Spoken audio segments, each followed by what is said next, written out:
गुरु महाराज, स्वीकार करो मेरा प्रणाम। श्री श्री परमहंस योगानंद जी की जय हो। योगी कथामृत परिच्छेद 31। पुण्यशीला माता से भेंट। पूज्य माता जी, आपके अवतारी पति ने मेरे बाल्यकाल में ही मुझे दीक्षित किया था। वे मेरे माता पिता एवं मेरे गुरुदेव श्री युक्तेश्वर जी के भी गुरु थे। अतः क्या आप अपने पावन जीवन के कुछ प्रसंग सुनाकर मुझे गौरवान्वित करेंगी? लाहिड़ी महाशय जी की जीवन संगिनी श्रीमती काशी मणि माताजी से मैंने निवेदन किया। जब मैं थोड़े समय के लिए बनारस में था, मैं इस आदरणीय महिला से भेंट करने की अपनी चिरकालीन आकांक्षा की पूर्ति कर रहा था। बनारस के गरुड़ेश्वर मोहल्ले में लाहिड़ी महाशय के पारिवारिक मकान में उन्होंने प्रेम पूर्वक मेरा स्वागत किया। वृद्ध होने पर भी उनकी आकृति पूर्ण प्रस्फुटित कमल के समान शोभायमान थी, जिसमें से आध्यात्मिक सुगंध प्रकट हो रही थी। उनका मध्यम शरीर, गौर वर्ण, पतली गर्दन और विशाल तेजस्वी नेत्र थे। आओ बेटा, तुम्हारे यहाँ आने में मुझे प्रसन्नता है। ऊपर चले आओ। माता काशीमणि मुझे रास्ता दिखाती हुई एक अति छोटे कमरे में ले गईं, जिसमें वे कभी अपने पति के साथ रहा करती थीं। इस तीर्थ के, जहां अद्वितीय महान गुरु ने मानव जीवन के विवाह नाटक का अभिनय किया था, दर्शन पाकर मुझे अति गौरव का अनुभव हुआ। दयामयी माता ने मुझे पास में ही एक गद्दी पर बैठने का संकेत किया। वे बोली, वर्षों बाद ही मुझे अपने पति की दिव्यता का भान हो सका था। एक रात इसी कमरे में मुझे एक स्पष्ट स्वप्न दर्शन हुआ। मेरे सिर के ऊपर कल्पनातीत माधुर्य के साथ देवदूतों की टोली हवा में तैर रही थी। वह दृश्य इतना वास्तविक प्रतीत हुआ कि मैं तत्काल जाग उठी। विस्मयकारी रूप से पूरी कोठरी तीव्र प्रकाश से जगमगा रही थी। मेरे पतिदेव पद्मासन लगाए कमरे के मध्य शून्य में स्थिर देवदूतों द्वारा चारों ओर से घिरे हुए थे। मैं तो इतनी आश्चर्यचकित रह गई कि मुझे यह विश्वास हो गया था कि मैं इस समय भी स्वप्नावस्था में ही हूँ। लाहिड़ी महाशय जी ने कहा, ओ नारी, तुम स्वप्न नहीं देख रही हो, तुम अपनी निद्रा का सदा सदा के लिए परित्याग कर दो। वे धीरे धीरे जैसे ही फर्श पर उतर आए, मैंने उनके चरणों में साष्टांग प्रणाम किया। मैं चिल्ला उठी, मेरे गुरुदेव, आपके चरणों में मेरा बार बार प्रणाम है। अब तक मैं आपको केवल पति रूप में ही देखती रही, इसके लिए क्षमा करें। यह अनुभव कर मैं लज्जा से मरी जा रही हूँ कि एक जागृत देवता के पास रहकर भी मैं अज्ञान निद्रा में निमग्न रही हूँ। आज की रात से अब आप मेरे पति नहीं किंतु गुरु हैं। क्या आप इस दीनहीन नगण्य नारी को अपनी शिष्या के रूप में ग्रहण करेंगे? गुरुदेव ने मुझे स्पर्श किया।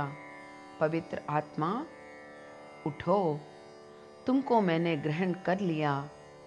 उन्होंने देवदूतों की ओर इंगित करते हुए कहा, इन पूज्य संतों में से प्रत्येक को बारी बारी से प्रणाम करो।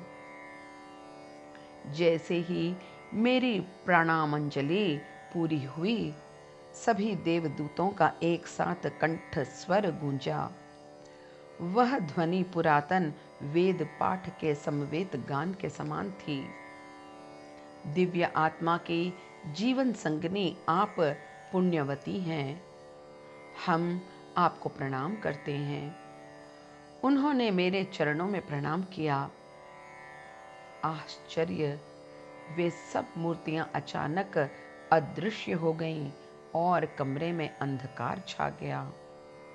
मेरे गुरु ने मुझसे क्रिया योग की दीक्षा लेने को कहा। मैंने उत्तर दिया, अवश्य ही लूंगी। मुझे इसी बात का खेद है कि मैंने यह आशीर्वाद इससे बहुत पहले ही क्यों नहीं प्राप्त किया। लाहिड़ी महाशय ने सांत्वना देने के भाव से हंसते हुए कहा, अभी तक उचित समय नहीं आया था। तुम्हारे बहुत से कर्म फलों की मैंने चुपचाप नष्ट कर दिया है। इसी से अब तुम खुशी खुशी दीक्षा के लिए तैयार हो गई हो। उन्होंने मेरे ललाट का स्पर्श किया। मुझे एक घूर्णमान प्रकाश पिंड दिखाई पड़ा। वह प्रकाश धीरे धीरे पारदर्शक नीले आध्यात्मिक नेत्र के रूप में परिणत हो गया। उसके चारों ओर एक स्वर्णिम घेरा और मध्य में एक पंचकोण श्वेत तारा उपस्थित हो गया। अपने चैतन्य से इस तारे का भेदन करके उसे अनंत के साम्राज्य में प्रसारित कर दो। मेरे गुरु के कंठ स्वर में एक नवीनता थी जो दूर के संगीत के समान मृदु थी। अनेकों दृश्य एक के बाद दूसरा समुद्र तरंगों के समान मेरी आत्मा के तट से आकर टकराने लगे। उसके बाद सारे परिदृश्यमान क्षेत्र अंत में गलकर आनंद सागर में परिणत हो गए। मैं आनंद सागर की तरंगों में खो गई। घंटों बाद जब इस जगत का मेरा बाह्य ज्ञान वापस लौटा, तब गुरुदेव ने मुझे क्रिया योग की प्रविधि की दीक्षा दी। उस रात के बाद से लाहिड़ी महाशय मेरे कमरे में पुनः कभी नहीं सोए। उसके बाद वे कभी सोए ही नहीं। वे दिन रात अपने शिष्य मंडली के साथ नीचे स्थित सामने वाले कमरे में ही रहने लगे। इतना बताने के बाद माता काशी मणि चुप हो गईं। उस महान योगी के साथ उनके अपूर्व संबंध का स्मरण करते हुए मैंने उनसे कुछ और संस्मरण सुनाने का साआग्रह अनुरोध किया। उन्होंने संकोच से मुस्कुराकर कहा, वत्स, तुम बहुत लोभी हो, तो भी तुमको मैं एक कहानी और सुनाऊंगी। गुरुपति के विरुद्ध मैं अपना एक अपराध स्वीकरण करूंगी। अपनी दीक्षा के कुछ मास बाद मैं परित्यक्ता तथा उपेक्षिता का अनुभव करने लगी। एक दिन प्रातःकाल लाहिड़ी महाशय कोई वस्तु लेने के लिए इस छोटे से कमरे में आए। मैं भी झटपट उनके पीछे पीछे हो ली। मोह से वशीभूत होकर मैंने अत्यंत कठोर शब्दों में उन्हें संबोधित किया। आप अपना सारा समय शिष्यों के साथ व्यतीत करते हैं। अपनी पत्नी और बच्चों के प्रति क्या आपका कुछ भी कर्तव्य नहीं है? मुझे खेद है कि गृहस्थी चलाने के लिए अधिक धन के अर्जन का प्रबंध करने में आपकी कोई रुचि नहीं है। गुरुदेव ने क्षण भर मेरी ओर देखा, फिर वे अदृश्य हो गए। विस्मय तथा भय के साथ मैंने कमरे के प्रत्येक भाग से निकलती एक प्रतिध्वनि सुनी। क्या तुम्हें यह दिख नहीं रहा है कि यह सब कुछ शून्य है? मेरे समान शून्य तुम्हारे लिए कैसे धन उपार्जित कर सकता है? गुरुजी, मैं चिल्ला उठी। मैं लक्ष्य पार क्षमा प्रार्थी हूं। मेरी पापी आंखें आपको अब देख नहीं पा रही हैं। कृपा कर आप अपने पावन स्वरूप में पुनः उपस्थित हों। मैं यहाँ हूँ। यह उत्तर मेरे ऊपर की ओर से आया। मैंने उस ओर दृष्टि उठाई और गुरुदेव की देह को हवा में तैरते हुए प्रकट होते देखा। उनका मस्तक छत को छू रहा था। उनकी आंखें चौधिया देने वाली अग्निशिखा के समान थी। मैं भयाक्रांत दिशा में उनके पैरों पर लौटती हुई सिसक सिसक कर रोने लगी जब वे धीरे धीरे नीचे उतर आए। उन्होंने कहा, नारी, तू परम धन की कामना कर, ना कि तुच्छ सांसारिक पैसे कौड़ी की। आंतरिक खजाना पा लेने के बाद बाहरी संपत्ति अपने आप मिलती रहेगी। उन्होंने यह भी कहा, मेरा एक आध्यात्मिक पुत्र तुम्हारे लिए उचित प्रबंध कर लेना। सदा की तरह मेरे गुरु की बात सही सिद्ध हुई। एक शिष्य हमारे परिवार के लिए काफी धन दे गया। मैंने माता काशी मणि के प्रति अपने अद्भुत अनुभवों का वर्णन करने के लिए कृतज्ञता व्यक्त की। दूसरे दिन मैं फिर उनके घर आया और 3 कौड़ी तथा 2 कौड़ी लाहड़ी भाइयों के साथ ज्ञान चर्चा का घंटों आनंद लेता रहा। ये 2 भारत के उत्तम योगी के सत्स्वरूपी बेटे अपने पिता के आदर्शों का अनुसरण करने वाले थे। दोनों व्यक्ति शुभ्र वर्ण, कद के लंबे, हृष्ट पुष्ट और घनी दाढ़ी से युक्त, सौम्य वाणी तथा आचार विचार में प्राचीन संस्कृति के अनुरूप थे। लाहिड़ी महाशय की धर्म पत्नी ही उनकी एकमात्र स्त्री शिष्या नहीं थी। सैकड़ों अन्य शिष्याएं भी थीं, जिनमें से एक मेरी माँ भी थी। एक शिष्या ने एक बार लाहिड़ी महाशय से उनके एक फोटोग्राफ की कामना की। उन्होंने उसे एक फोटो देते हुए कहा कि यदि तुम इसे रक्षा कवच समझोगी तो यह रक्षा कवच ही सिद्ध होगा, अन्यथा यह केवल एक चित्र मात्र ही रहेगा। कुछ दिन बाद की एक घटना है। उक्त महिला और लाहिड़ी महाशय की पुत्र वधू एक मेज के पास बैठकर भगवत गीता का अध्ययन कर रही थी। उक्त फोटो उस मेज के पीछे टंगा था। अचानक झंझावात शुरू हो गई और जोर से वज्रपात हुआ। उक्त महिला चित्र के सामने सिर झुकाकर प्रार्थना करने लगी, लाहिड़ी महाशय, कृपा कर हमारी रक्षा करें। इतने में भारी आवाज के साथ बिजली गिरी और मेज पर रखी पुस्तक पर उसका आघात लगा, पर दोनों महिलाएं बच निकलीं। बाद में उस शिष्या ने बताया कि मुझे ऐसा प्रतीत हुआ मानो जोर की ज्वाला रक्षा के लिए मेरे चारों ओर बर्फ की तहें रख दी गई हों। लाहिड़ी महाशय के चमत्कारों की 2 कहानियां उनकी एक अन्य शिष्या अभया ने से संबंधित थी। एक दिन गुरु के दर्शन के लिए अभया अपने पति के साथ, जो कलकत्ता में वकील थे, काशी के लिए घर से चल पड़ी। परंतु रास्ते में भीड़ भाड़ अधिक होने के कारण उसकी घोड़ा गाड़ी को स्टेशन पहुंचने में विलंब हो गया। वे लोग जिस समय हावड़ा के मुख्य स्टेशन पर पहुंचे, उस समय काशी जाने वाली ट्रेन छूटने के लिए सीटी दे रही थी।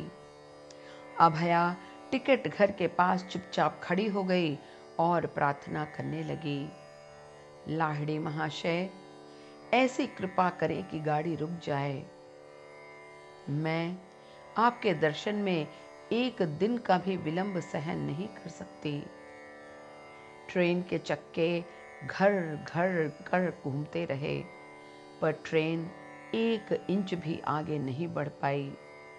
गाड़ी का ड्राइवर और यात्री गण प्लेटफॉर्म पर उतर पड़े और यह अद्भुत तमाशा देखने लगे।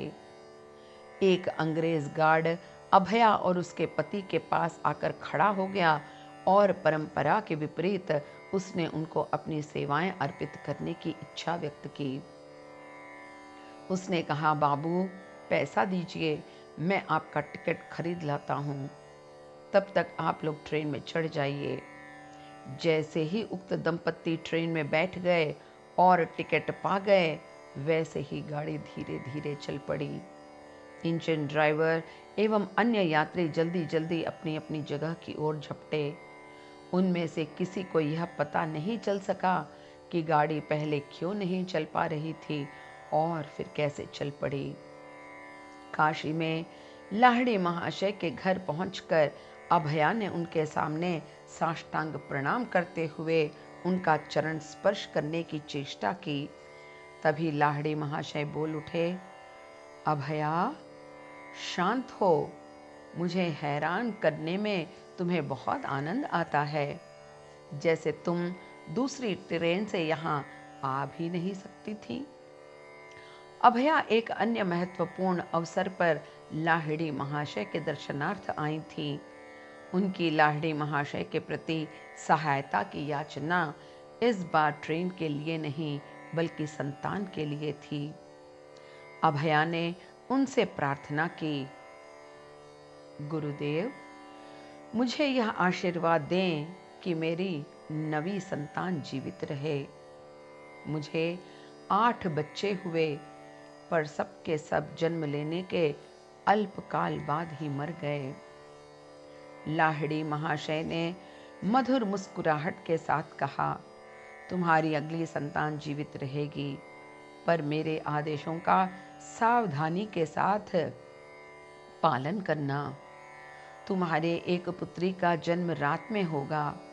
उस समय इस बात का ध्यान रखना कि तेल का दिया सूर्योदय होने तक जलता रहे।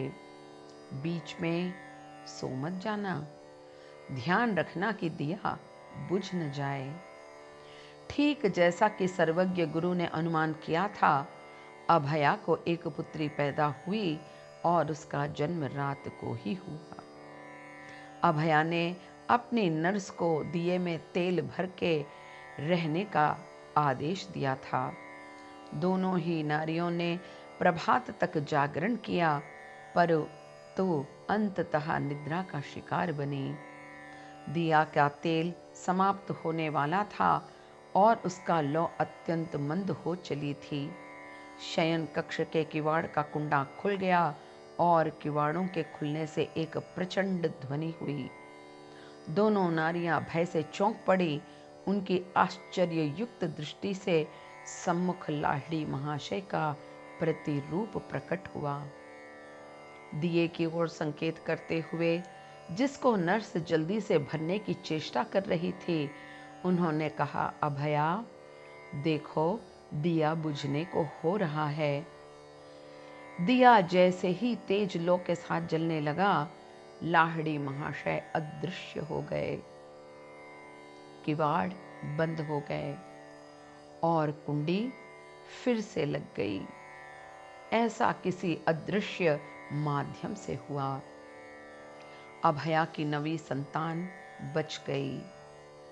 1935 में मैंने उसके संबंध में पूछताछ की थी। वह तब भी जीवित थी। लाहिड़ी महाशय के एक शिष्य श्रद्धेय काली कुमार राय ने महागुरु के साथ अपने जीवन यापन के विषय में अनेक रोचक वर्णन सुनाए थे। राय ने मुझे बताया कि मैं काशी में लाहिड़ी महाशय के घर प्रायः अतिथि के रूप में सप्ताहों रहा करता था। मैं देखा करता था कि नीरव रात्रि में बहुत से सप्ताहों में बहुत से साधु संत और दंडी स्वामी उनके चरण तल में आकर बैठ जाते। कभी कभी वे लोग ध्यान चर्चा या दार्शनिक तत्व विवेचना में व्यस्त हो जाते। अरुणोदय होते ही वे सारे पूजनीय अतिथि वहां से प्रस्थान करते। वहां रहते समय मैंने लाहिड़ी महाशय को कभी भी निद्रा लेने के लिए लेटते नहीं देखा। काली बाबू ने पुनः बताया, गुरुदेव के साथ अपने प्रारंभिक संपर्क के समय मुझे अपने नियोजक का कड़ा विरोध सहन करना पड़ता था। वे घोर बौद्धिकतावादी थे। मुझे किसी कट्टर धर्मांध कर्मचारी की आवश्यकता नहीं। वे तिरस्कार पूर्वक कहा करते थे, यदि मैं कभी तुम्हारे दंभी गुरु से मिल पाऊं तो कुछ ऐसी खरी बातें सुनाऊंगा कि उसे सदैव याद रहेगा। इस धमकी से मेरे नियमित कार्यक्रम में कोई बाधा नहीं पहुंची। मैं प्रायः प्रतिदिन शाम गुरुजी की सेवा में व्यतीत करता। एक रात मेरे नियोजक ने मेरे पीछे पीछे आकर उद्धता के साथ लाहिड़ी महाशय के बैठक खाने में प्रवेश किया। निस्संदेह वे अपने पूर्व कथन अनुसार कुछ कटु वचन सुनाने को कृत संकल्प थे। वे महाशय आकर बैठे ही थे कि लाहिड़ी महाशय ने लगभग 1 दर्जन शिष्यों के दल को संबोधित किया। क्या तुम सब एक चित्र देखना चाहते हो? जब हम लोगों ने सिर हिलाकर हाँ कहा तो उन्होंने हमें कमरे की बत्तियां बुझा देने का आदेश दिया। अब एक के पीछे एक वृत्ताकार बैठ जाओ, उन्होंने कहा, और अपने हाथों से अपने आगे वाले व्यक्ति की आंखें ढक दो। यह देखकर मुझे जरा भी आश्चर्य नहीं हुआ कि भले ही अनिच्छापूर्वक ही क्यों न हो, मेरे नियोजक महोदय भी गुरुजी के निर्देशों का पालन करने लगे। कुछ मिनटों में गुरुजी ने प्रश्न किया कि हमें क्या दिखाई दे रहा है? गुरुदेव, मैंने उत्तर दिया, एक अति सुंदर स्त्री दिखाई दे रही है। उसने लाल पाड़ की एक साड़ी पहन रखी है और वह गजकर्ण के पौधे के पास खड़ी है। अन्य शिष्यों ने भी ऐसा ही वर्णन किया। गुरुजी ने मेरे नियोजक की ओर मुड़कर प्रश्न किया, क्या तुम उस औरत को पहचानते हो? जी हाँ, यह स्पष्ट प्रतीत हो रहा था कि वह व्यक्ति अपनी प्रकृति के प्रतिकूल भावनाओं के संघर्ष कर रहा है। घर में साध्वी पत्नी के होते हुए भी मैं मूर्खों की तरह उस पर धन खर्च करता रहा हूँ। मैं जिस प्रयोजन से यहाँ आया था उसके लिए लज्जित हूँ। क्या आप कृपया मुझे क्षमा करेंगे और अपने शिष्य के रूप में ग्रहण कर लेंगे? लाहिड़ी महाशय ने कहा, यदि तुम 6 महीने तक सदाचार पूर्ण जीवन व्यतीत करोगे तो मैं तुम्हें शिष्य के रूप में ग्रहण कर लूंगा, अन्यथा मुझे तुमको दीक्षा नहीं देनी पड़ेगी। 3 माह तक तो मेरे नियोजक ने संयम रखा। फिर उन्होंने पुनः उस स्त्री के साथ पूर्व संबंध स्थापित कर लिया। 2 महीने उपरांत उनकी मृत्यु हो गई। तब गुरुजी की गुप्त भविष्यवाणी में निहित उस व्यक्ति की दीक्षा संबंधी असंभाव्यता का रहस्य मेरी समझ में आ गया। सुप्रसिद्ध तैरलंग स्वामी लाहिड़ी महाशय के परम मित्र थे, जो 300 वर्ष से भी अधिक आयु के लिए सुविख्यात थे। दोनों योगी बहुधा एक साथ ध्यान में बैठा करते। त्रैलंग स्वामी की ख्याति इतनी अधिक फैली थी कि उनके आश्चर्यजनक चमत्कारों की किसी भी कहानी को कोई हिंदू असत्य नहीं मानता था। यदि ईसा मसीह पुनः धरती पर लौट आएं और न्यूयॉर्क की सड़कों पर अपनी अलौकिक शक्तियों का प्रदर्शन करते हुए भ्रमण करें, तो जनता में उतना ही विस्मय पैदा होगा जितना कि त्रैलंग स्वामी द्वारा दशाब्दियों पूर्व बनारस की भीड़ से भरी गलियों से उत्पन्न किया गया था। वे उन सिद्ध पुरुषों में से एक थे जो काल का ग्रास बनने में भारत की रक्षा करते रहे हैं। कई बार देखा गया कि अत्यंत घातक विषों का पान कर जाने पर भी त्रैलंग स्वामी पर उनका कुछ बुरा प्रभाव नहीं हुआ। हजारों व्यक्तियों ने, जिनमें से कुछ लोग अभी तक जीवित हैं, त्रैलंग स्वामी को गंगा के जल पर उतारते देखा था। निरंतर कई कई दिन तक वे जल के ऊपर बैठे रहते या दीर्घ काल तक जल के नीचे छिपे रहते। भारतीय सूर्य की निर्दय किरणों तले मणिकर्णिका घाट के फपोले डाल देने वाले तप्त प्रस्तर खंडों पर निश्चल बैठे रहना उनके लिए एक सामान्य बात थी। इन चमत्कारों के द्वारा त्रैलंग स्वामी लोगों को यह बताना चाहते थे कि मानव जीवन को ऑक्सीजन या किन्हीं विशेष नियमों तथा सतर्कताओं पर निर्भर रहना आवश्यक नहीं है। चाहे योगी राज पानी के ऊपर थे या नीचे, और चाहे उनके शरीर ने भयंकर सूर्य की किरणों को ललकारा हो या नहीं, उन्होंने यह सिद्ध कर दिया कि वे ईश्वर चैतन्य के द्वारा जीवित थे। मृत्यु उनका स्पर्श नहीं कर सकती थी। उक्त योगी केवल आध्यात्मिक पक्ष से ही नहीं, किंतु शरीर से भी विशाल थे। उनके शरीर का वजन 300 पौंड से अधिक था, अर्थात आयु के हर वर्ष के लिए 1 पौंड। रहस्य और भी बढ़ जाता है क्योंकि ये अदा कदा ही भोजन करते थे। एक सिद्ध पुरुष सहज ही स्वास्थ्य के प्राथमिक नियमों का किसी विशेष कारण से उल्लंघन कर देता है, जो प्रायः सूक्ष्म होता है, जिसका ज्ञान केवल उसी तक ही सीमित होता है। ऐसे महान संत जो माया स्वप्न से मुक्त हो चुके हैं और जिन्होंने इस विश्व को ईश्वर के मन की एक परिकल्पना के रूप में अनुभव कर लिया है, शरीर का जैसे चाहे वैसा उपयोग कर सकते हैं, क्योंकि वे यह जानते हैं कि यह शरीर घनीभूत शक्ति के कार्य साधक आकार के सिवाय कुछ नहीं है। यद्यपि पदार्थ विज्ञानियों की समझ में अब यह बात आने लगी है कि पदार्थ वस्तुतः घनीभूत शक्ति के अतिरिक्त अन्य कुछ नहीं है, किंतु पूर्ण योगी पदार्थ नियंत्रण के सिद्धांत को सफलतापूर्वक पार कर अब प्रयोगात्मक क्षेत्र में आ गए हैं। त्रैलंग स्वामी सदा पूर्ण नग्न रहते थे।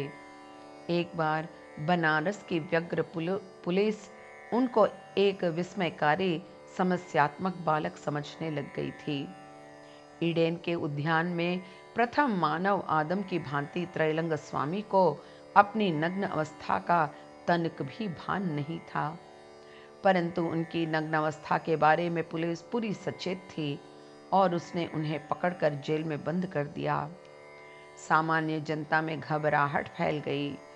इतने में त्रैलंग स्वामी का विशाल शरीर ज्यों का त्यों जेल की छत पर दिखाई पड़ा। जिस कोठरी में पुलिस ने उन्हें बंद किया था, उस कोठरी में ताला ज्यों का त्यों बंद था। अतः वे छत पर किस प्रकार पहुंच गए, यह कोई नहीं बता सका। हताश हुए पुलिस अधिकारियों ने एक बार और अपने कर्तव्य का पालन किया। इस बार स्वामी जी की कोठरी के सामने उन्होंने पहरा भी लगा दिया, पर इस बार भी दैवी शक्ति के सामने देह शक्ति पराजित हो गई। महान योगी शीघ्र ही छत पर उदासीन भाव से टहलते दिखाई पड़े। न्याय देवी की आंख पर पट्टी बंधी होती है। त्रैलंग स्वामी के विषय में हताश हुई पुलिस ने भी न्याय देवी का ही अनुसरण करने का निश्चय कर लिया। त्रैलंग स्वामी हमेशा मौन रहा करते थे। सुगोल मुख और ढोल के समान विशाल पेट के होते हुए भी वे केवल कभी कभी ही भोजन करते थे। हफ्तों निराहार रहने के बाद वे किसी भक्त द्वारा लाया गया एक बर्तन भर गाढ़ा दही या कोई अन्य पेय पीकर अपना उपवास तोड़ते थे। एक बार एक नास्तिक ने त्रैलंग स्वामी को पाखंडी सिद्ध करने का निश्चय किया। उसने दीवारों की सफेदी के काम आने वाला कली चूना एक बाल्टी में घोलकर स्वामी जी के सामने लाकर रख दिया। उस नास्तिक ने नकली भक्ति के साथ स्वामी जी से कहा, गुरुदेव, मैं आपके लिए गाढ़ा दही लाया हूँ, कृपया उसे ग्रहण करें। त्रैलंग स्वामी ने बिना किसी हिचकिचाहट के चूने के उस घोल की बूंद बूंद पी ली। कुछ ही मिनटों में वह कुकर्मी नास्तिक पीड़ा से छटपटाते हुए भूमि पर लौटने लगा। उसने चीखना शुरू कर दिया, बचाइए स्वामी जी, बचाइए, मैं आग में जल रहा हूँ, दया कर कुटिल परीक्षा के लिए मुझे क्षमा कर दें। महायोगी ने अब अपना मौन भंग किया और कहा, शैतान, तुमने जब मुझे विष पीने के लिए दिया तब तुमने यह नहीं जाना कि तुम्हारा जीवन मेरे जीवन के साथ एकाकार है। यदि मैं यह नहीं जानता होता कि मेरे पेट में उसी तरह ईश्वर विद्यमान है जिस तरह वह विश्व के हर अणु परमाणु में है, तब तो चूने के घोल ने मुझे मार ही डाला होता। अब तो तुमने कर्म का दैवीय अर्थ समझ लिया है, अतः फिर कभी किसी के साथ चालाकी की करने की कोशिश मत करना। उक्त पापी त्रैलंग स्वामी के इन शब्दों के साथ ही कष्ट मुक्त हो गया और वहां से चुपचाप चला गया। त्रैलंग स्वामी के बदले उस नास्तिक को जो अपार वेदना भोगनी पड़ी, उसका कारण स्वामी जी की इच्छा शक्ति नहीं बल्कि रुत या ईश्वर के न्याय विधान की अचूक कार्यशीलता थी, जिससे सृष्टि के सुदूरतम ग्रह का भी परिचालन होता है। त्रैलंग स्वामी जैसे आत्मदर्शी पुरुषों के लिए यह दैवीय विधान तत्क्षण ही कार्य रूप में परिणत हो जाता है। ऐसे लोग साधना पथ में बाधक अहम भाव को पहले ही दूर कर चुके होते हैं। स्वयं संचालित ईश्वरीय न्याय विधान या रुत में विश्वास मानवीय अन्याय के प्रति हमारे उतावले क्रोध को शांत करता है। ईसा मसीह ने कहा है, प्रतिशोध लेना मेरा काम है, मैं उसका प्रतिफल चुकाऊंगा। मनुष्य ने क्षुद्र साधनों की आवश्यकता क्या है? विश्व विधान यथा समय उचित दंड देने को तत्पर है। स्थूल बुद्धि मनुष्य ईश्वरीय न्याय, प्रेम, सर्वज्ञता और अमरत्व आदि की संभावनाओं को शास्त्रों की हवाई कल्पना कहकर यों ही उड़ा देता है। इस प्रकार की विवेक शून्य दृष्टि वाले मनुष्य विश्व के विराट व्यापारों के प्रति उदासीन रहकर अपने जीवन में ऐसी असंगत घटनाओं की श्रृंखला की सृष्टि कर डालते हैं जो अंततः उन्हें ज्ञान की खोज के लिए विवश कर देती है। ईसा मसीह ने यरूशलेम में अपने विजय प्रवेश के अवसर पर ईश विधान की सर्वशक्तिमत्ता का उल्लेख किया था। जब शिष्य वर्ग और जन समूह आनंद ध्वनि कर रहे थे और चिल्ला रहे थे, स्वर्ग में शांति की स्थापना तथा ईश्वर की अपार महिमा, तब कुछ रूढ़िग्रस्त पुजारियों ने इसे अशोभनीय दृश्य बताकर प्रतिवाद व्यक्त किया था। प्रभु, उन्होंने विरोध किया, अपने शिष्यों को फटकारिए। किंतु ईसा मसीह ने उत्तर दिया कि यदि मेरे शिष्यों का मुंह बंद कर दिया गया तो उसी क्षण पत्थर चीत्कार कर उठेंगे। रूढ़िवादी पुजारियों को यह फटकार देते हुए ईसा मसीह यह इंगित करना चाहते थे कि ईश्वरीय न्याय कोई आलंकारिक कल्पना नहीं है और यदि साधु प्रकृति के लोगों की जीभ जड़ से खींच भी ली जाए तो भी विश्व विधान से जो सृष्टि का आधार और आदि शक्ति है, उसे वाणी तथा आत्मरक्षा की शक्ति मिल जाएगी। ईसा मसीह कह रहे थे, क्या आप लोग साधु प्रकृति के मनुष्यों का मुंह बंद करने की सोच रहे हैं? तब तो आप लोग ईश्वर की वाणी को भी रुद्ध कर देने की आशा रख सकते हैं, जिसकी महिमा और सर्वव्यापकता का गुणगान एक एक पत्थर करता है। क्या आप यह चाहते हैं कि मनुष्य समवेत रूप में स्वर्ग की शांति का गौरवगान न करें? क्या आपका यह विचार है कि लोग भारी संख्या में एकत्र हों और पृथ्वी पर केवल युद्ध के अवसरों पर अपनी एकता प्रदर्शित करें? ओ पुरोहितों, यदि ऐसी बात है तो आप लोग विश्व की नींव को ध्वस्त कर देने की तैयारियां करें, क्योंकि केवल साधु स्वभाव के लोग ही नहीं बल्कि इस सृष्टि में चराचर अविरोध या ईश्वरीय समस्वरता के साक्षी स्वरूप पत्थर, मिट्टी, जल, अग्नि और वायु सब आपके विरुद्ध उठ खड़े होंगे। एक बार मेरे मामा पर भी महायोगी त्रैलंग स्वामी की कृपा वृष्टि हुई थी। एक दिन प्रातःकाल मामा जी ने त्रैलंग स्वामी को बनारस के एक घाट पर भक्तों की भीड़ के बीच बैठे देखा। मामा जी किसी प्रकार रास्ता निकालकर त्रैलंग स्वामी के निकट पहुंच गए और उन्होंने भक्ति के साथ चरण स्पर्श करते हुए उनको प्रणाम किया। मामा जी यह देखकर आश्चर्यचकित रह गए कि उनका एक अति कष्टदायक जीर्ण रोग उसी क्षण लुप्त हो गया। त्रैलंग स्वामी के शिष्यों में केवल एक महिला शिष्या जीवित है। उनका नाम है शंकरी माई जू। वे त्रैलंग स्वामी के एक शिष्य की पुत्री हैं और बाल्यकाल से ही उन्हें स्वामी जी की शिक्षा मिलती रही थी। वे बद्रीनाथ, केदारनाथ, अमरनाथ और पशुपतिनाथ के निकटस्थ कई एकांत हिमालयी गुफाओं में लगातार 40 वर्ष तक निवास करती रहीं।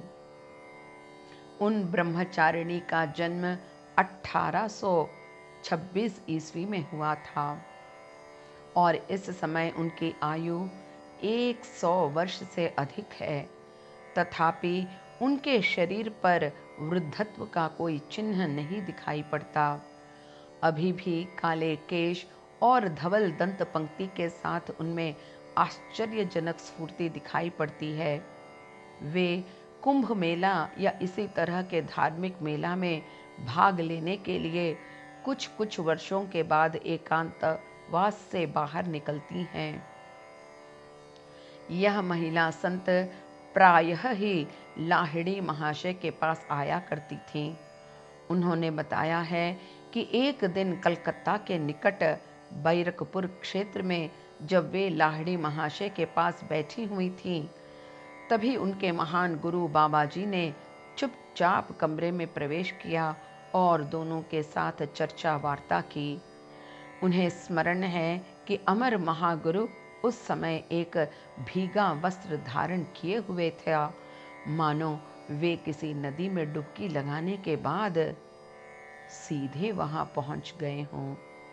उन्होंने मुझे कुछ आध्यात्मिक उपदेश भी दिए। काशी में एक अवसर पर त्रैलंग स्वामी ने लाहिड़ी महाशय का सार्वजनिक रूप से अभिनंदन करने के लिए अपना स्वाभाविक मौन तोड़ दिया था। त्रैलंग स्वामी के एक शिष्य ने इस पर आपत्ति करते हुए कहा, महाराज, एक त्यागी सन्यासी होते हुए भी आप एक गृहस्थ के प्रति इतना आदर क्यों व्यक्त कर रहे हैं? त्रैलंग स्वामी ने उत्तर दिया, मेरे बच्चे, लाहिड़ी महाशय जगत जननी के दिव्य बालक हैं। माँ उन्हें जहाँ रख देती हैं वहीं वे रहते हैं। सांसारिक मनुष्य के रूप में कर्तव्य पालन करते हुए भी उन्होंने वह पूर्ण आत्मज्ञान प्राप्त कर लिया है जिसे प्राप्त करने के लिए मुझे सब कुछ परित्याग कर देना पड़ा था, यहाँ तक कि अपनी लंगोटी भी। इति परिच्छेद 31 समाप्त।